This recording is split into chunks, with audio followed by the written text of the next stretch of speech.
I think you just listen to this album. I feel like most people probably don't watch to the end of these videos, and I understand that. But I just want to say from right here, it's one of the most magical musical experiences I've had all year, and I just want you to listen to it. I want anyone to listen to this. More people have to be paying attention to this guy before he dies. Ram Narayan. He is this 90-year-old Indian Hindustani classical musician who plays this instrument called the Sarangi, which is this violin like, I don't know how to describe it, but it looks like a violin, but it's not, and supposedly it mimics. It's the best instrument that has been created so far that apparently most closely mimics the human voice. And I heard about this from watching this Joe Rogan podcast with Eric Weinstein, the brother of Brett Weinstein, who was embroiled in this big evergreen college scandal of sorts. But anyway, Eric Weinstein, he was talking about having, when he was young, he read some book that introduced him to classical Indian music, and he read about the Sarangi. So I looked this guy up. I went to Apple Music. I went on Spotify and found this album called The Art of the Sarangi, which was this. I think it's a collection of his recordings of four compositions throughout. I don't know exactly the time period of when these were recorded, but my favorite one is the last one called Raga Shankara, and the if you look at a lot of these albums, actually, a lot of these recordings, you usually see them as one bulk, like one 30-minute or one 40-minute or one 70-minute bulk of music. In this album, it gets split up into separate parts, so that lasts at most 10 minutes each part, around 6-7 minutes each.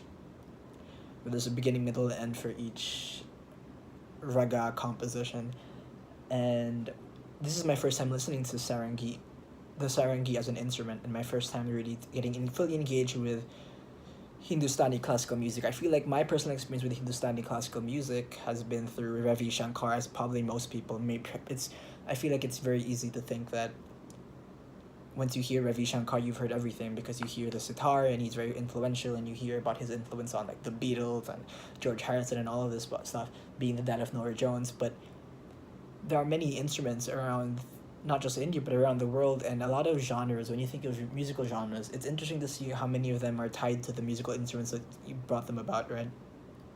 For rock music, people like to think of the electric guitar, for example. When you have folk music, you think of the acoustic guitar. For classical Hawaiian music, I think of the ukulele. For jazz, you may think of the saxophone or the trumpet. All of this stuff, and when you realize how lots of genres are tied to musical instruments and these specific sounds, and you think about how there are so many kinds of instruments being made all over the world that don't get as much attention in the West, or at least in the United States, as many others, you realize that there are a multitude of genres that just haven't been tapped into yet. There's such a wide potential for music that hasn't been fully integrated with each other. Like I remember, like, I can't tell you the names of the musical instruments themselves, but I remember in the mid-'80s when Simon from Simon Garfunkel, Paul Simon, he brought in a lot of South African music instruments into his music with Graceland in '85, I think, and that was part of the bringing in of South African musicians and musical instruments into the sounds of the with the West. Obviously, you get that also a bit earlier in the early '80s with what's his name, Talking Heads, right? You get a lot of that, and you with David Byrne's solo stuff, Ray Momo, all of this stuff, very interesting stuff. I can keep talking about this, but musical instruments. So when I heard that there's this cool instrument called the sarangi, I'd never heard of it before.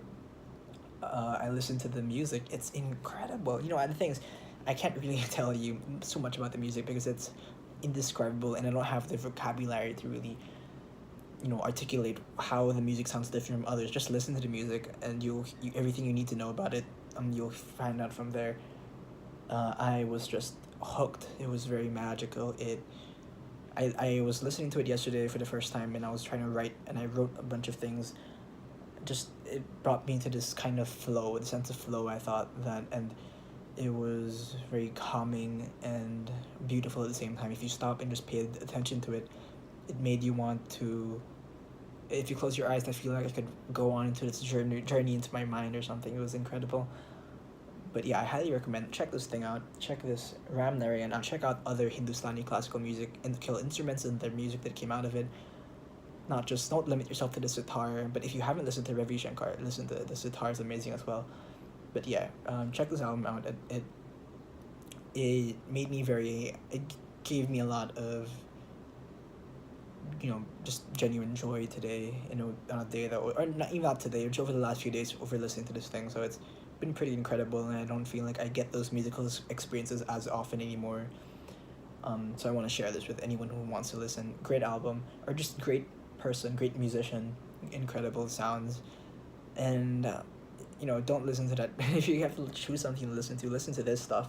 Don't listen to this Beyonce, Jay-Z stuff. It's not to say more things. They don't need more your listens, but this guy probably does, and he's 90 years old. He's gonna die soon, but anyway, it's an incredible album. Check it out.